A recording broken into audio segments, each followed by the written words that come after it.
You're watching Infinity Tech. Let's stop spam calls on your iPhone with 5 hacks. First, enable silence unknown callers. Go to Settings Phone, then turn on silence unknown callers. This sends calls not in your contacts straight to voicemail. Second, use your carrier's spam filter. AT&T has Call Protect, T-Mobile has Scam Shield, and Verizon has Call Filter. Enable these in your carrier's app. Third, block individual numbers. Open the recent call, tap the info icon, and select block this caller. Fourth, report spam to Apple. If you get a spam call, you can report it as junk in the recent calls list. Fifth, sign up for the National Do Not Call Registry at donotcall.gov to reduce telemarketing. Additionally, consider using a third-party app like Truecaller or Hia from the App Store to identify and block spam.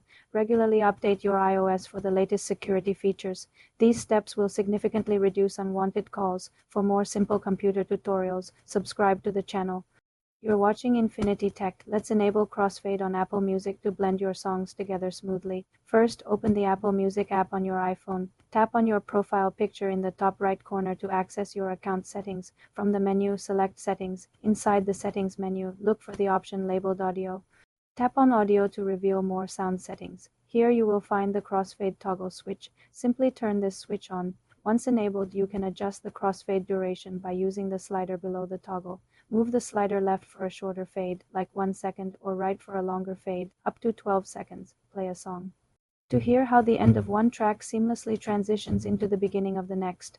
This setting applies to music you stream and also to songs you have downloaded to your library. The crossfade feature works on iPhone and iPad, but is not available on Apple Music for Mac computers. For more simple computer tutorials, subscribe to the channel.